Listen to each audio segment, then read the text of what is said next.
Siyempre, hindi siya galing fast food kung hindi siya ilalagay sa... Hipan nyo kasi mainit. Wait lang. Kung gaano kasarap tong dish na to, i-portray nyo sa sayaw. Let's go! Let's go! Oh my God! Hi, I'm Nika. Hi, I'm Ina. Hi, my name is Seth. Hi, I'm March. Hi, I'm Trish. And this is my favorite sizzling dish. For today, I will be making Sizzling Bulalo. It's a fun twist on a Filipino classic. It's a comforting dish. For the stock, ang ginagawa ko is onion first and then corn. Slice lang yung corn into rings or circles. We're gonna cut our cabbage into wedges. Since we're gonna be grilling, mas maganda na buo yung ating cabbage. For our string beans, hinahati ko lang siya sa gitna. Gagamit tayo ng beef shanks. Pwede kayong gumamit ng ribs. And then yung broth natin, we want it to have some flavor. So I'm gonna also add onions and corn cobs. And then enough water to cover the entire thing. Some peppercorns and a generous amount of salt. We're gonna let this simmer for around 2 to 3 hours or until our beef is nice and tender. Simple lang ating seasoning for our bone marrow, just some salt and pepper. We're gonna broil this for around 3 to 5 minutes or until the top is nice and bubbly and golden. Our beef is now ready. We're just gonna remove the meat and then we're gonna set this aside.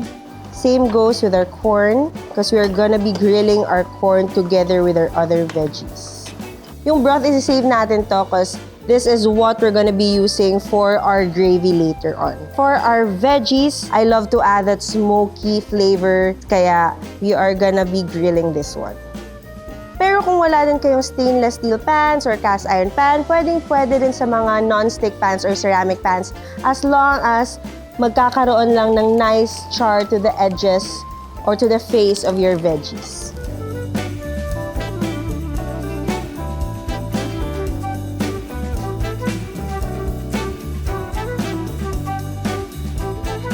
So we want a gravy to sit on top of our sizzling dish. To this, we're gonna add some butter. Tapos melt lang natin siya ng konti. Our butter is now melted. Saka natin ilagay ang ating rich stock. So our stock is now combined with our butter. I-flavor natin to with patis. And then some oyster sauce. This one is optional, nasa inyo na, but I really love the sweetness and the umami that the oyster sauce gives to our gravy. And then once it's well combined, this is the time we are gonna add in our slurry. Don't put everything yet. Tingnan nyo muna kung sakto na ba yung thickness ng inyong gravy.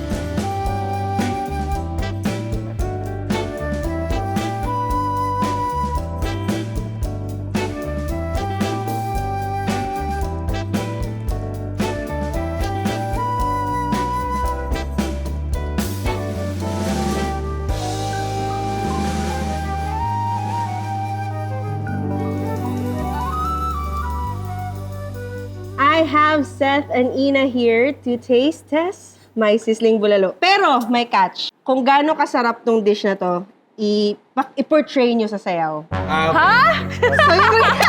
So malalaman namin kung nasarapan ba kayo, depende May sa sayaw. challenge! Oh, perfect bite. My Sige bone nga. marrow.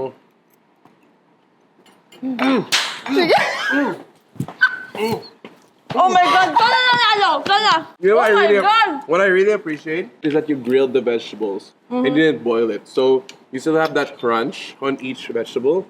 So you get a good bite of everything. Rather than when it's a soup, everything is boiled. And then there's like, parang smoky and adds a Yes. different dimension to the veggies too. Yeah. I love the grill flavor from the vegetables. Well, Plus the bone marrow. Social! Pwede na ito pang negosyo. I'm gonna be doing Sizzling Kansi today. I grew up eating kansi kasi in my hometown, it's everywhere in Bacolod. So I've got here my beef shanks.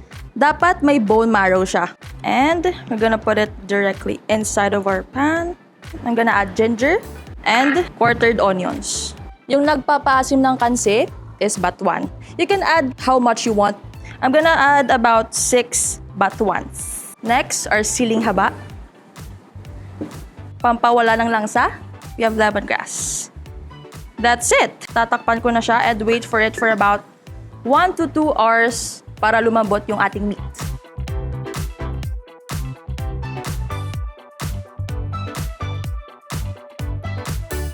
A little fun fact about kansi, it is a combination or a hybrid of bulalo and sinigang.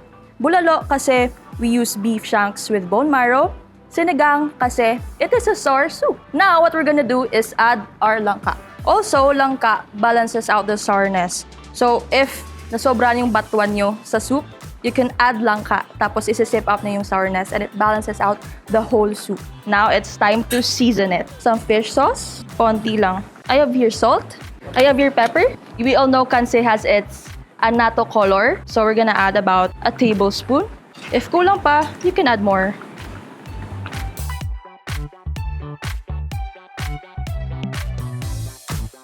You can actually take out the lemongrass na. If ever you go to Bacolod, I really recommend Sharon's Kansi. It's one of the original traditional way you can get your kansi. Sarap to sa maulan na panahon, guys. I remember my childhood again. And we're done with our kansi broth. Now, let's turn it into our gravy. So, in a pan, we're gonna add equal parts of butter and flour. Melt lang natin siya.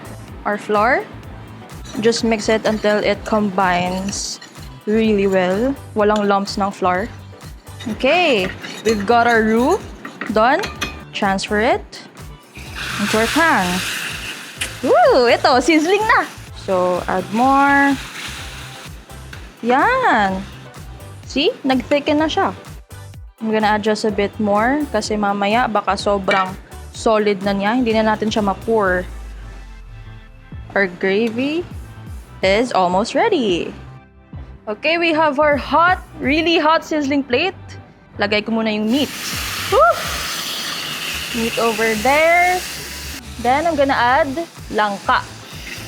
Some onion rings as well. Of course, I already broiled my bone marrow off cam, so I'm gonna add it here.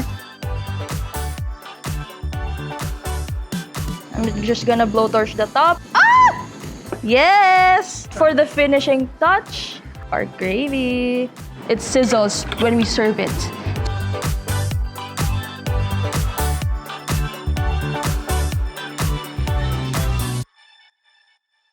Okay, time to taste it. We have here Chef Marts and Trish.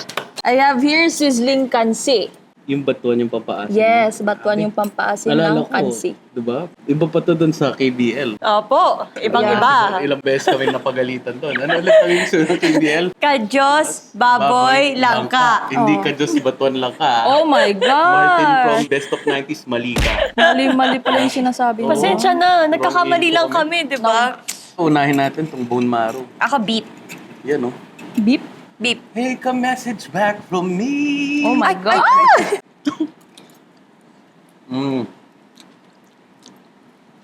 Gusto ko yung asin. Naiyak ako, namiss ko yung Bacolod. Hindi pa ako nakapunta Bacolod. Harapin na. Kaya sweldo ko ng mga We? dalawang buwan. Papakita mo nga muna sa amin kung gaano kasarap isayaw mo. Let's go! Let's go! Let's go! Ano yun? Tama lang yung asin. And the beef was very tender. Thank you so much. I hope I make Bacolod proud! What I'm gonna be making is actually a Korean beef stew / Paris sort of hybrid. I love the sesame flavor and those little sweet notes you get from Korean beef stew, and I do really like a sweet Paris. So almost catered to the Filipino flavor, but other than that, fairly simple. Just gonna peel my apple, and I'm just gonna take away the seeds. I'm just gonna cut around the side, cut this smaller, because we're actually just gonna put it in a blender. See, that should be good. I'm gonna add some garlic, ginger in, all those white onions, and I'm gonna use that whole apple. And to this, I'm actually gonna add some water. So, put this in, quick little blend, pray to the gods.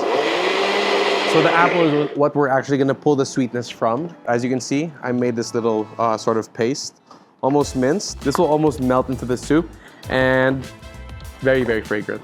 So I have here my big pot. I like using these types of pots for stews. Of course, you can use anything that's available, but this really keeps the heat nice and together, keeps it in. Start to add your water already. I'm not gonna add too much water because I've wanted to kind of reduce and really get a thick sauce. Usually, you'd see a lot of things online. They tell you to put the beef in hot water and then it will sort of release these sort of like scum on top. Those little things that float to the top or those little colors are not like dirt. They're actually just proteins like the myoglobin. As long as you get your beef fresh from the butcher, you can definitely cook it right away. Gonna add my peppercorns, some salt, just bring out some flavor, and then this meat bouillon. So I have these sarnies. This is what's gonna give it almost that like Paris-y flavor. I'm gonna add it in. I'm gonna add my soy sauce, a little oyster sauce for a little more umami. I'm gonna add some sesame seeds to the pre-boil. I'm also gonna use some for garnish, but just so that those flavors really get to know each other. Traditionally, you use Asian pears. If they're not available, you can use apples. When you cook these down, like I said, they really sweeten things up and it really gives your sauce a nice little body. For this one, you can add it to taste. As it cooks down, it'll really impart its flavors. Wait for it to soften up. So this has been going on for about 2 hours. I'm gonna take this lid off. And as you can see, fat has separated. You get a little more aroma. I can really smell that ginger. From here, I'm gonna be adding some sugar to taste. And I'm gonna be seasoning with some sesame oil. I would usually put sesame oil to end it. Since we're gonna be thickening it up with cornstarch slurry, you'll really taste that sesame flavor in the sauce. I have your cornstarch slurry, and I'm gonna add this little by little. And you don't want it to be overly thick. It's gonna caramelize very quickly in the sizzling pan, and it might even burn.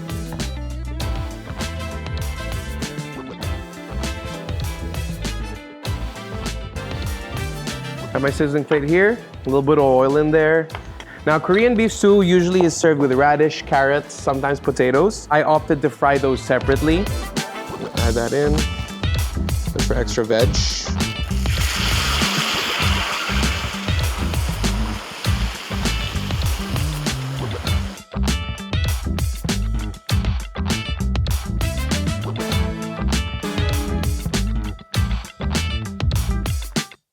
I have here my little tasters, Nika and Chef Martin.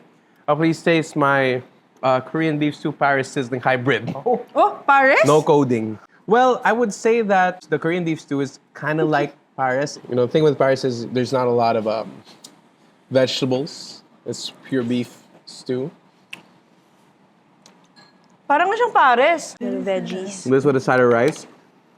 With fried radish. Init pala. Ang sarap nung pinito mo yung veggie. That's how my lola kind of makes caldereta. Diba? Parang piniprito Yeah, muna. piniprito muna before. And I think that's the best way to go. Hindi siya maging super duper mushy. Okay. Ang sarap. Ang sarap din ng cut ng meat na ginamit mo. And it's so soft So what do you guys and think? tender. I love it. 10 over 10. Okay. It's really good. Great glaze, tender beef, sesame flavor, fried starches. Good. 10 out of 10. Gagawin natin today is Sizzling Suman. Yeah, Sizzling Suman. Masarap to, promise. When I make suman, I make sure to soak my rice for at least 30 minutes.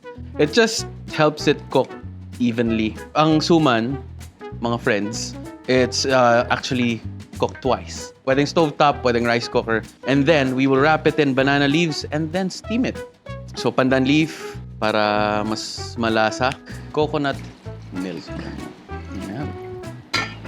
Alright, so after that, we will just wrap this in banana leaves. Kung first time nyong gumamit ng banana leaves, hindi siya basta-bastang pinambabalot. Kailangan, obviously, you have to wipe it clean, pass it through fire para maging malleable siya. Ilahin nyo lang pabalik, pull it back a bit, just so it compresses like that. Folding, pinch the sides, then fold under. Yan. Para siksik na siksik talaga siya.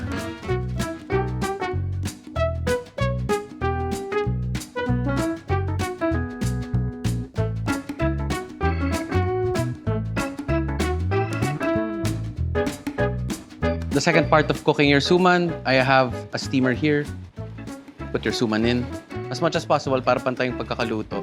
Huwag nyo na lang siyang pagpatungin. But, you know, kung wala kang choice, okay lang. Kasi, yeah, it's gonna steam eventually. I'll let it steam for 10 minutes. Usually, aabot ng 25 minutes. Pero nakita nyo naman yung pagkakaluto nung malagkit natin sa rice cooker. It was soaked 30 minutes, so pantay yung pagkakaluto niya. Okay? So, gagawa tayo ng coco jam. So, coco jam, it's coconut milk and a lot of brown sugar. There's another version of this na gumagamit ng eggs. Yun yung coco jam na medyo kaya texture. Ito yung jammy na more on sugar glaze, parang mas syrupy siya. I'm using like dark sugar. Hindi ito yung medyo maputla na basta-basta nyo nakikita. Mix it until ma-dissolve yung sugar. If I just let it be, there's a chance na baka mag-caramelize masyado yung asukal.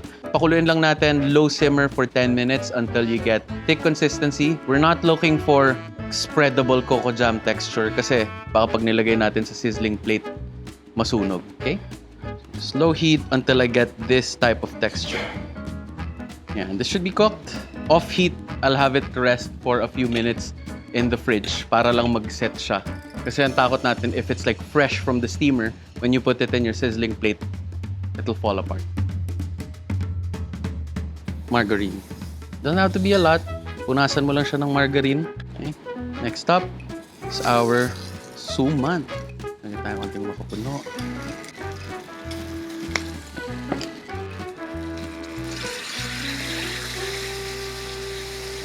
Yan. Sizzling Suman, my friends. Sobrang excited na ako. Okay, so we're serving it with vanilla ice cream. So medyo ito, hipan nyo kasi mainit. Hindi naniwala. Wait lang.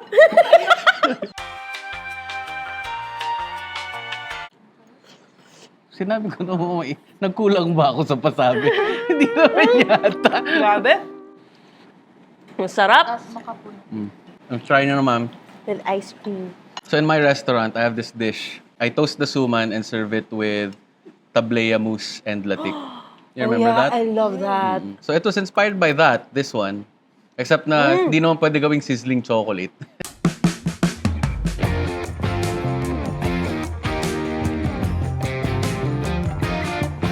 Hi, I'm Martz and this is my favorite sizzling dish, Sizzling Suman. I am also Martz and this is Sam's favorite sizzling dish, Sizzling Talong. First, we're gonna mix the sauce before we cook it. So this type of sauce is like sweet and sour. Start off with a bit of water, fish sauce, vinegar, 2 tablespoons of sugar, banana ketchup, mix first, and then cornstarch. There you go. It looks like quick batter right now, but as the cornstarch cooks, it's gonna turn translucent and you'll get that glossy, glaze-like shine. I have charred eggplant, so over open fire. Paitimin lang natin. I'm gonna cover it and let it steam. Ibig sabihin, magre-release yung balat niya sa gilid.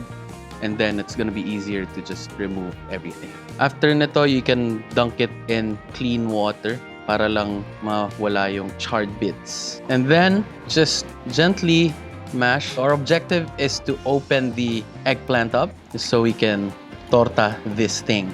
Hot pan, hot oil, para lang pag sinotay natin yung ground beef natin, may browning na magaganap. We're gonna cook this until it changes color, 2 to 3 minutes, and then we'll add our seasoning. Start with some salt, pepper, paprika for that smoky flavor, and then some turmeric for color. Perfection! Transfer everything. Kasama yung fats and juices. Just add our eggs. So before we cook, all we need to do is put a bit of that egg mixture onto our eggplant. Add our eggplant in. Then, we'll spoon over our ground meat. Sobrang intense na itong tortang talong na to. Since we're cooking this super low and slow, we can start with our sauce. Just add it into a pot. We're combining the flavor, making it one, and also thickening the sauce. So from that matte orange color to this beautiful, glazy, translucent, orange, sweet and sour sauce. So we'll start with our margarine. We slide on. our torta.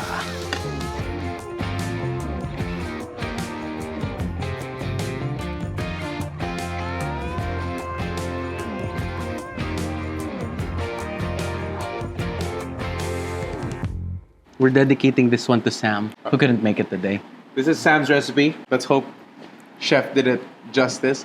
I changed it a bit. Sorry, Sam. I'm It's sure okay. it would be good. Hindi mo siya Banana. ginisa. Ginisa ko muna yung meat. Okay. Pag nagluluto tayo ng tortang talong sa bahay, usually, ang protocol talaga dyan, luto na yung ilalagay natin sa talong. Kasi if it's still raw, by the time maluto yung gitna, sunog na yung part na yun. That's good. This is how my lola makes the tortang talong also. Oh my God. Me too. Cheers. It's good. Cheers. Sorry, nauna na. Bang. The ketchup is not like just ketchup. Like you can taste that you really made a different sauce for it. Ang sarap na mas tostado yung giniling. So you get that Right? flavor of the fried fat. Sarap. That's why I'm getting the sides because it has the tostada. That's So, my Sam- favorite part. Good idea. Perfect. We miss you. Wala Who's lang. next? Today we are making sizzling pork chop with Java rice, and this is something I grew up eating, especially in the food courts of Alabang Town Center. If you know, you know. We're gonna start first with our pork chop. I have here a bit of a thicker slab, but of course you can get a thinner one para mabilis maluto. We're gonna season this first with some salt and pepper. Of course, you can add your favorite seasonings if you want, but I'd like to keep it simple because later we're gonna put some sizzling gravy. Alright, it's time to put in our oil. You can choose to cook it in any pan you want. Kung gusto mong grill, pwede din. I forgot something pala! Alright, so I forgot to cut the fat. And you're supposed to do this para hindi mag-curl yung taba as you cook it. So I'm scared baka yung nandyan magka-curl. Pero ito, maganda to for sure. Ready to go to the pan? Okay, we have some weights. Put that down there.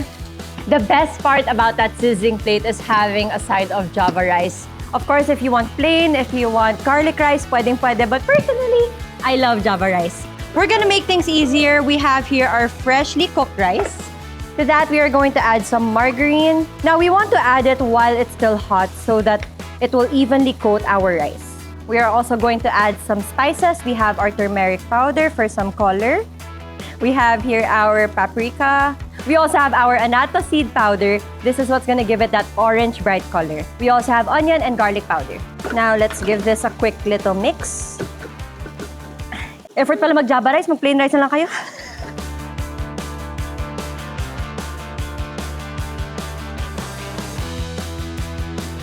What's going to give that flavor is going to be our gravy. First, we have to start with making some roux. We have some butter over here and flour. Okay, mix. To this, we're gonna put in our chicken stock. Ikaw, distraction ka din eh. So nadidisya ka sa akin. Manahimik ka dyan. Let's just wait for this to thicken up. Let's add some flavor to our gravy. We have here soy sauce and black pepper. It doesn't have to be too thick, but you also don't want it to be too watery. Just the right consistency for gravy. The Java rice is ready. After a lot of love and pagod, we finally got this beautiful orange color, and you would think na galing sa molto. All right, time to assemble!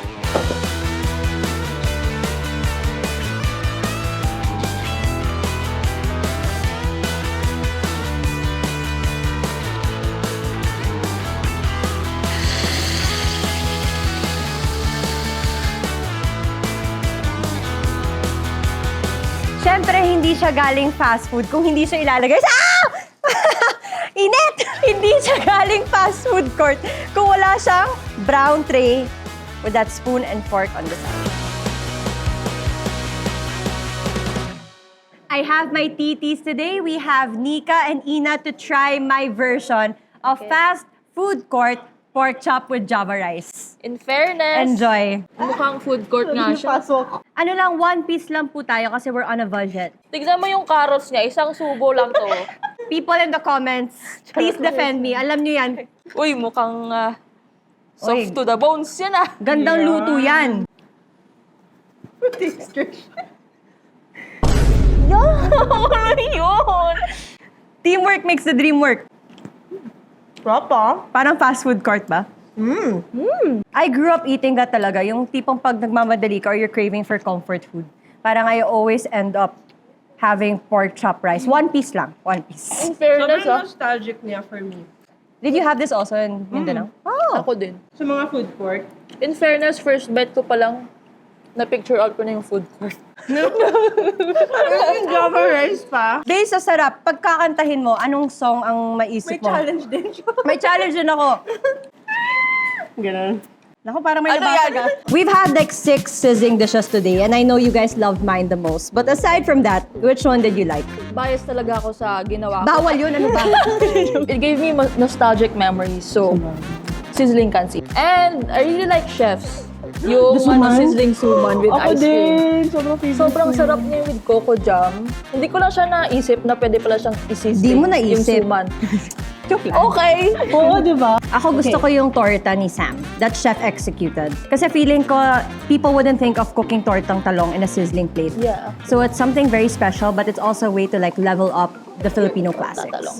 So yan, that's it for today's Sizzling 6 Ways. Let us know if you have other recipes that you want us to do in the comments below. And maybe, just maybe, we're gonna do it! Maybe. Comment down below. We'll see you next time. Bye!